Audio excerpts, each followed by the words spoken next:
Shalom, all praises to Yahweh, Ba'ashem Yahushai, Ba'ashem Harakakadash. Double honors to the apostles and elders, great millstone, are all well, and Shalom. Um, saw this, today, like, Zelensky just popped up, you know, in London, went to Buckingham Palace, and met the king, and then went to, Parliament to basically talk to the MPs, to ask, man, for jets. And it's funny still. So this is on the Telegraph. It says UK to look into sending Ukraine fighter planes after Zelensky visit.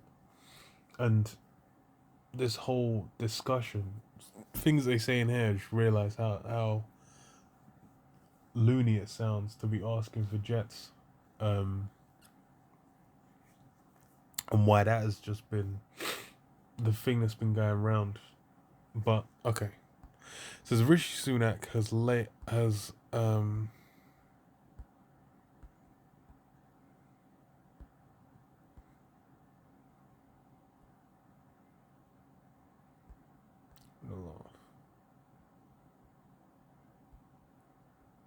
that's what I was thinking. Rishi Sunak has laid the groundwork for Britain to send fighter jets to Ukraine after an impassioned plea from Vladimir Zelensky during his surprise trip to the UK. Because obviously, this man was on the cover of Vogue with his wife for some reason. Man's become one of the most super celebrities. I don't know, man. It's shit's a joke. Prime Minister ordered the Ministry of Defense to look into how planes could be provided, announced that Ukrainian pilots would be trained in Britain. The sudden openness to fulfilling Ukraine's request for NATO standard aircraft came on a day of extraordinary diplomacy. Mr. Zelensky, who was embraced by Mr. Sunak on the tarmac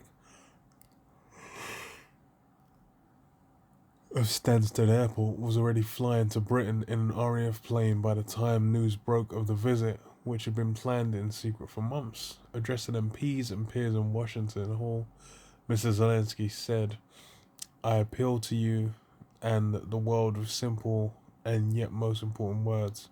Combat aircraft for Ukraine, wings for freedom." So yeah, that's been an angle now, and the thing is it's the dam's basically broken.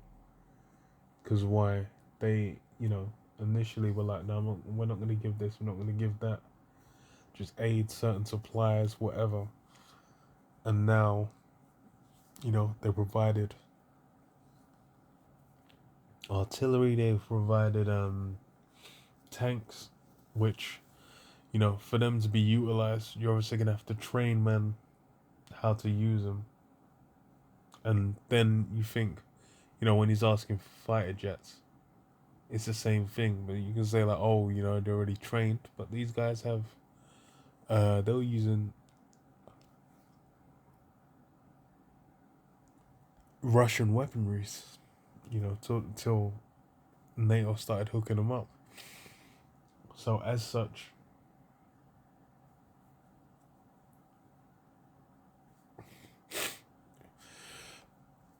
these guys have no clue how to utilize, like Western vehicles. So they're gonna have to be trained. So then, what's the significance of what it's asking? Especially when you think like, okay, a tank or a fighter jet, if you've ever seen it inside of one of them, the levels of that shit's complicated as fuck. And there's something where if you mess up with that, you could blow your allies to high heaven. So there ain't no way you can really rush it. So it's pushing towards what?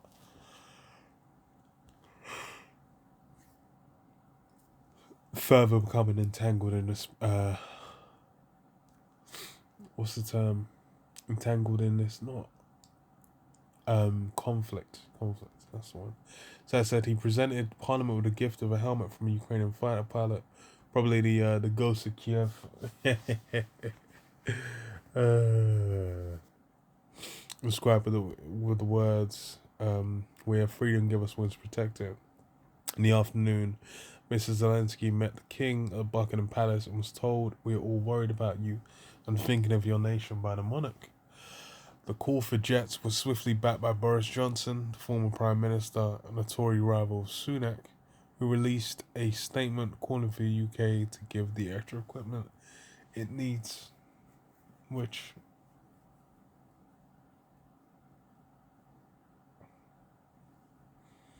yeah.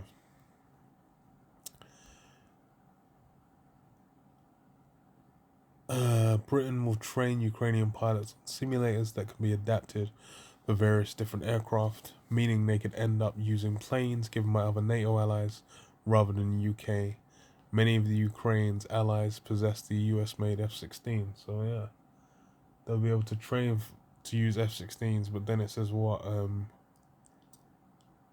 You skip down. So it says Downing Street said that the training and existing pilot in how to use one of the UK jets would normally take 3 years. So yeah, these, man's asking for planes, for jets, but then these would a man would need to be training for 3 years. So that's not even, like, that is just so not a factor. Like the war is there's what, 3 years. So really, that's, that whole asking for jets is something else. More than likely just to think like, okay, look, get your your air force tangled in the conflict, and it'll further draw them in, because that's been the MO of Zelensky, trying to draw them in, and then they'll bring an end to it.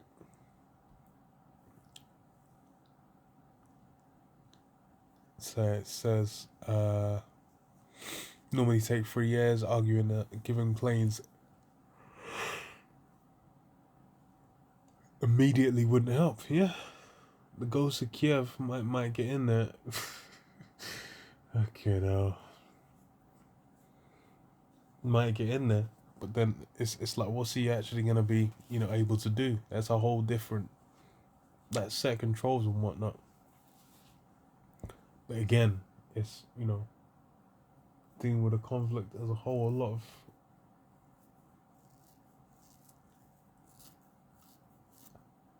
what these guys what will be mentioned, well, they're just trying to skew things to basically bring about their desires, man, which is getting other people involved.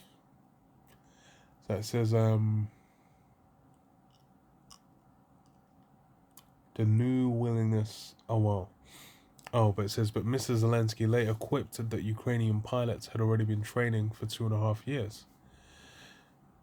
Yeah, a 1 year conflict, but a man were training for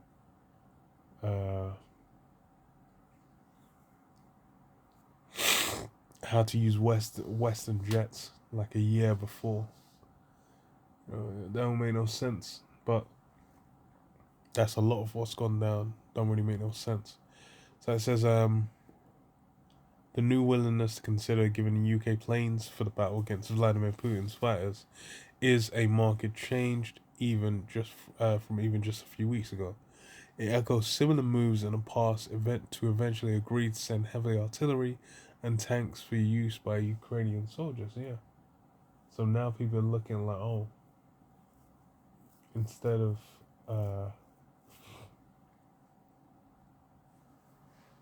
what they were getting before, whatever kind of aid they had, how they were defending themselves, they're like, okay, yeah, send the tanks, we utilize the tanks. Now on top of that, it's like, okay, well, since you're given that, give us the thingies too. The planes too. And then that's which, for them to be doing anything, you're gonna have to have UK soldiers, it will be, or whichever country's soldiers, basically there to show them what to do. and then even then, flying it, they ain't, shit ain't gonna happen.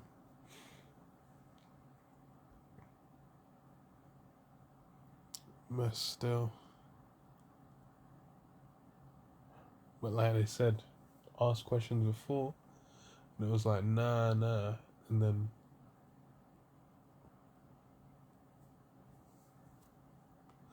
now those things have come yeses. So read this. 2nd Ezra 16. And 14, it says, "Behold, the plagues are sent and shall not return until they come upon the earth. The fire is kindled and shall not be put out till it consume the foundation of the earth. Like as an arrow which is shot of a mighty archer returneth not backward, even so the plagues that shall be sent upon the earth shall not return again." Yeah. So with these,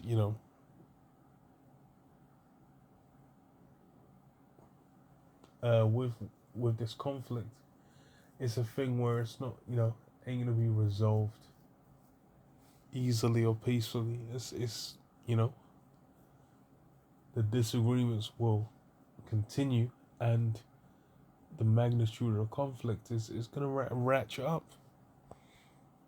Because why? It's those plagues, man.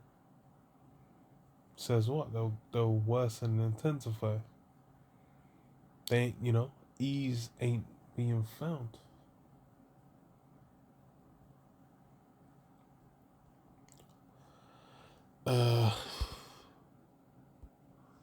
Read this as well. Matthew 12 and 25, it says, "And Yahushua knew their thoughts and said unto them, Every kingdom divided against itself is brought to desolation, and every city or house divided against itself shall not stand. And if Satan cast out Satan, he is divided against himself. How shall his kingdom stand?" Yeah. That's really what you got with Esau. That conflict, man. That spirit that's in him. Divided against himself.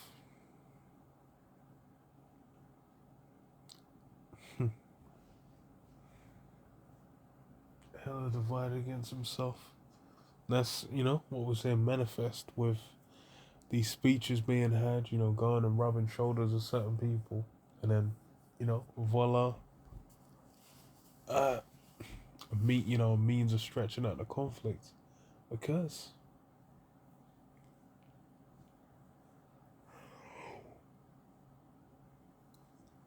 But yeah, I'll leave it there. Shalom. Shalom.